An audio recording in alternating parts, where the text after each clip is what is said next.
His is a poetry of radical empathy, amplifying queer, indigenous and minority experiences. Billy-Ray Belcourt was the first Canadian First Nations student to receive a Rhodes Scholarship to Oxford University before publishing the award-winning This Wound is a World in 2017.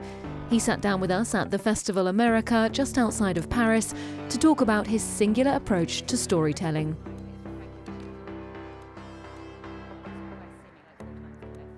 Billy-Ray Belcourt, hi, thanks so much for being with us.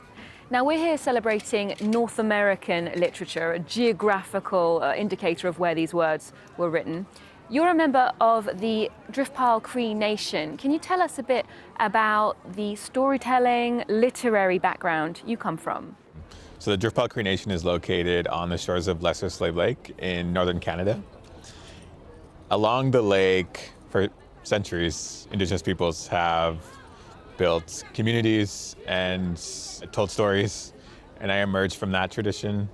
I think my work is generally about how people in northern Alberta, Indigenous people in particular, have resisted colonial violence, have cared for each other against the grain of structural brutalities, and also produced joy and desired freedom. In your first poetry collection, This Wound is a World, you write that yours is a poetry of radical empathy. What does that set out to do? I think there's a long tradition of theorists and writers who have argued that radical empathy is how we relate to one another in a way that makes it possible to believe that another world is possible.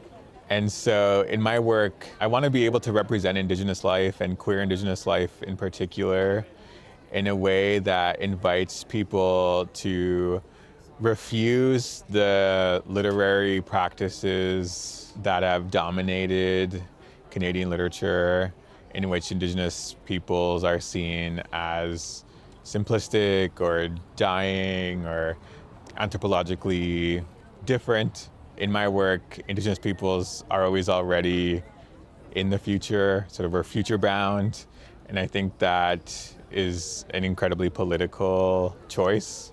Your recent book, A Minor Chorus, is purportedly a novel, but you did write a piece saying, what if I never wrote a novel? Yeah. How do you feel about literary categories and forms? Yeah, I struggled through the writing of that book because I felt that I was at a distance from the conventions of the novel. And then it occurred to me that I should actually write a novel about how I was failing to write a novel. So that's the conceit that governs the book. And so at its heart, it defies categorization. I introduced some of my own autobiographical details into it. The narrative dissolves into poems at some points. And to me, genre is less a constraint and more so an invitation to experiment. A Minor Chorus touches on queer identity, queer desire. You're someone who's been very active in your defense for LGBTQ+ rights in the past. But when it comes to the intersectionality of those two communities, queer, Indigenous, what's the most important thing for you to get across as an artist? Firstly, that queer people have always been a part of Indigenous communities.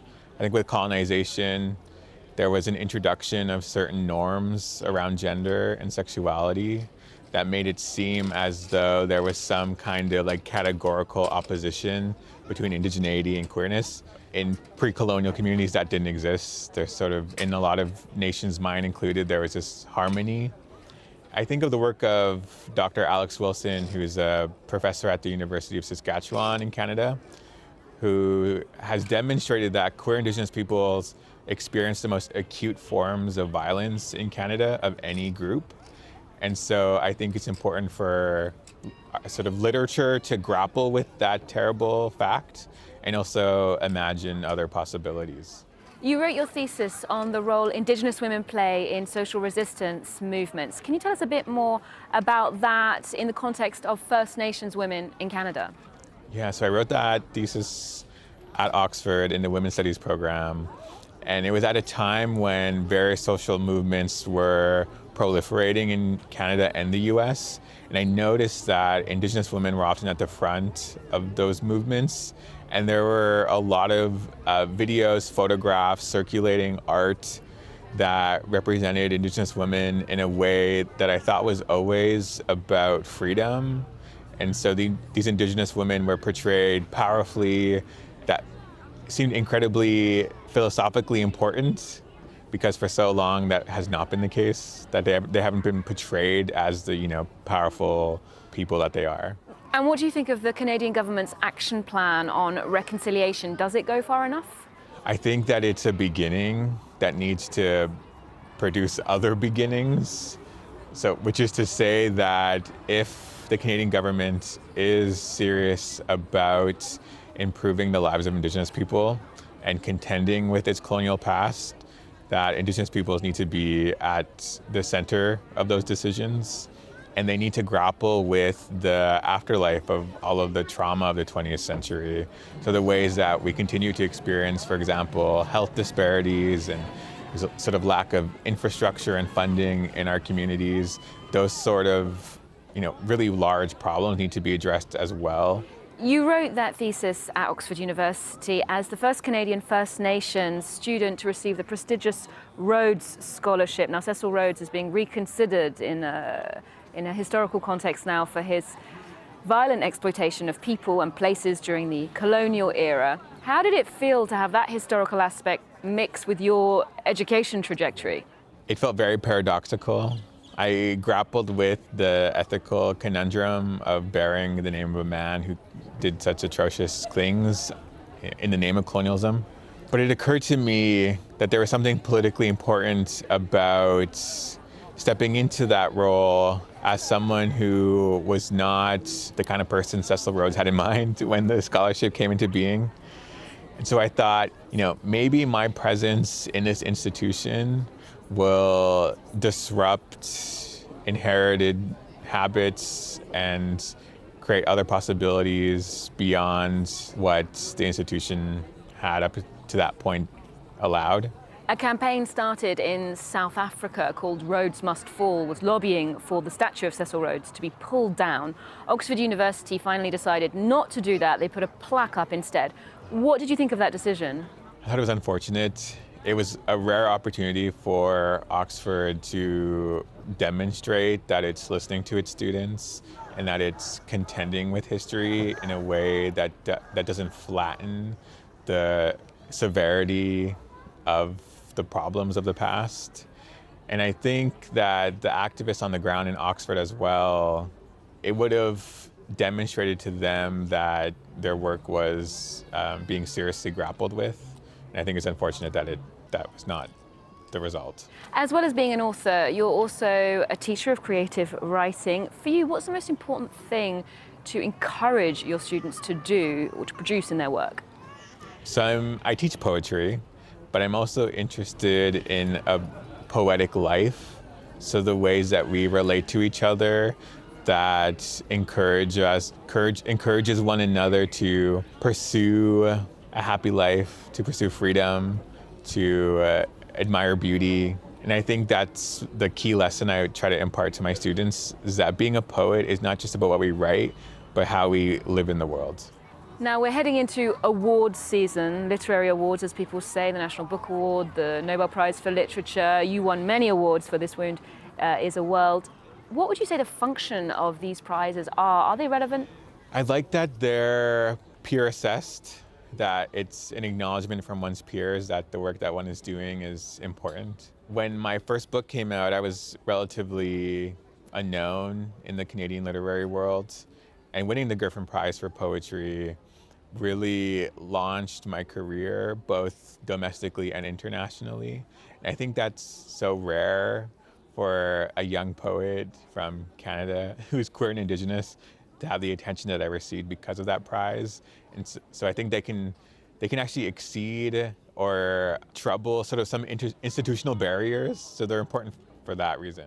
And do you think these sorts of prizes should engage with current affairs and politics, for example, specifically defend artists' positions or their statements on social questions, for example?